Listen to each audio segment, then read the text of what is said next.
Bonjour mesdames et messieurs et mesdemoiselles, j'espère que vous allez bien. Zelensky a essuyé une pluie de critiques cette semaine de la part de ses propres soldats, des législateurs, mais aussi, effectivement, mesdames et messieurs, des analyses militaires de son propre pays. Monsieur Zelensky est de plus en plus contesté. C'est un article publié par le Financial Times, le quotidien britannique. Mesdames et messieurs et mesdemoiselles, nous allons voir le contenu de cet article, mais je vous prie de partager la vidéo dans tous les groupes possibles. Il a pensé que la Russie allait jouer son jeu, mais la Russie a refusé. Les Russes sont plus stratèges que M. Zelensky. Ils sont pas fous, ils sont pas bêtes, ils n'ont pas perdu leur capacité cognitive. Dans un article publié ce vendredi, mesdames et messieurs, le Financial Times, le quotidien britannique, affirme que M. Zelensky a essuyé une pluie de critiques de la part de soldats, de législateurs et d'analyses militaires au sujet des progrès rapides réalisés par l'armée russe dans l'est de l'Ukraine depuis que Kiev a lancé son audacieuse incursion dans la région russe de Kursk. Pourquoi il a réussi? Pourquoi il a essuyé cette pluie, cette très grande pluie de critiques de la part de ses propres soldats? Voyons voir, mesdames et messieurs, partagez la vidéo dans tous les groupes possibles. On nous apprend que le quotidien britannique rappelle que si de nombreux citoyens ont célébré l'invasion ukrainienne de la région de Kursk par leur armée le 6 août, en espérant que cette attaque force Moscou à redéployer ses troupes au front vers l'Est, c'est finalement l'ouverture d'une brèche dans la ligne de front dans la région de Donetsk, stratégiquement important, qui a déclenché cette semaine une réaction brutale contre les dirigeants de Kiev. Les critiques,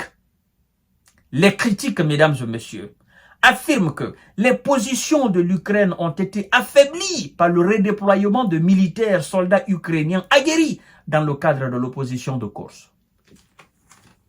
Laissez-moi vous dire, mesdames et messieurs, M. Zelensky, à l'image des sanctions européennes contre la Russie, les Européens qui sont en train de récolter les conséquences de leurs propres sanctions, M. Zelensky est en train de récolter les véritables conséquences de sa tentative d'incursion sur le territoire russe.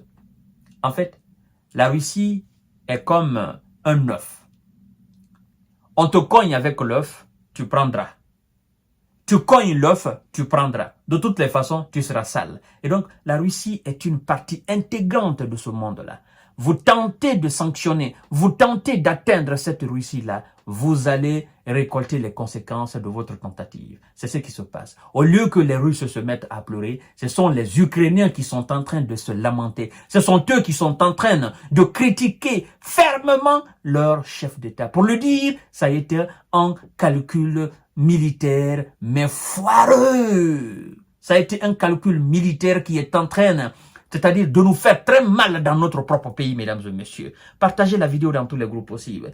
Les forces russes se rapprochent notamment de la ville stratégique de Pokrovsk, carrefour routier et ferroviaire dans l'oblast de Donetsk, et ont pris plusieurs localités des alentours ces dernières semaines. Financial Times cite notamment plusieurs soldats qui expriment leur inquiétude quant à la défense de la ville. Tout est en train de s'écouler très vite. Pokrovsk tombera beaucoup plus vite que Bakhmut, a déclaré, entre autres, un soldat ukrainien de la 93e brigade mécanisée. Il n'a pas menti. Il n'a pas menti. Le soldat est sur le terrain. Son discours est différent du discours d'un politique. Tout s'écroulera très vite. Pokrovsk s'écroulera très vite.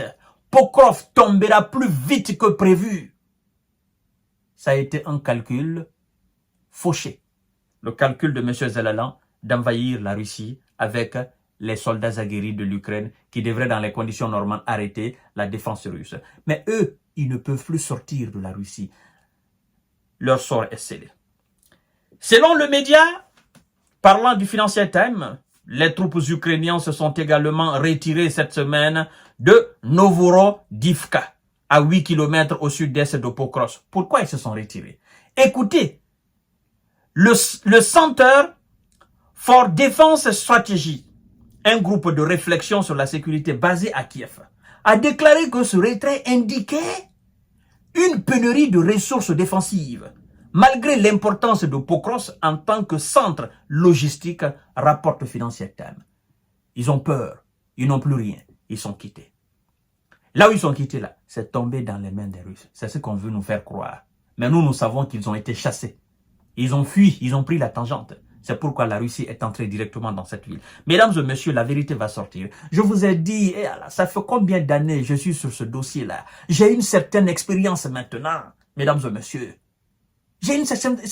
Je vous ai dit que ce qui est difficile pour la Russie, c'est de fixer une ville, un endroit, une localité comme objectif à atteindre. Une fois que c'est fixé, c'est comme si la localité, son sort est scellé. Et donc, le sort de Pokros est scellé aujourd'hui, mesdames et messieurs et mesdemoiselles.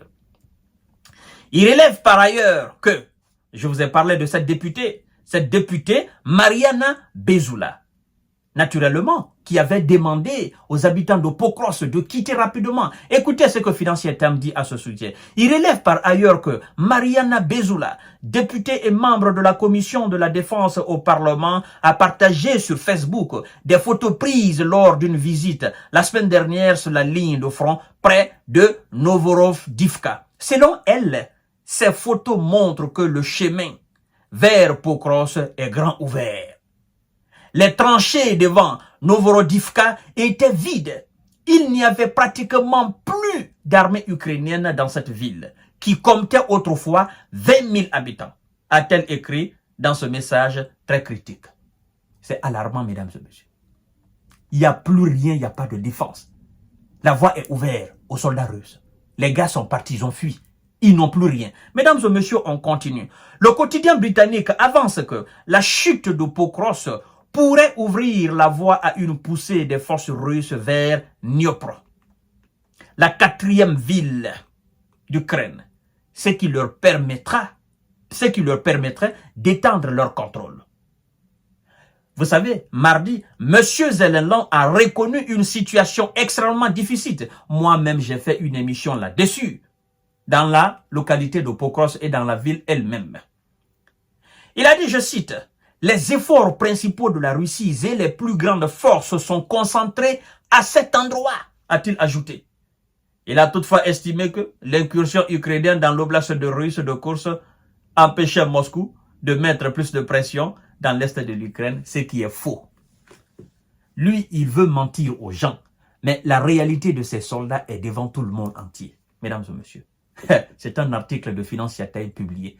Monsieur Zelensky, de plus en plus, est contesté par ses propres militaires. C'est pourquoi la plupart des experts s'accordent pour dire que Monsieur Zelensky va sauter. La ville de Pokros, une fois que la ville de Pokros saute, la voie est grandement ouverte.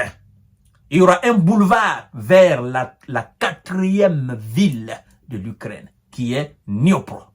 Ah ouais, mesdames et messieurs, la situation devient très, très, très compliquée pour M. Zelensky. À tout à l'heure pour notre série d'informations de décortiquage. Partagez la vidéo dans tous les groupes possibles. Pokros va tomber. C'est ça. Il a très mal fait en envoyant des hommes dans la région de Kursk. Merci beaucoup.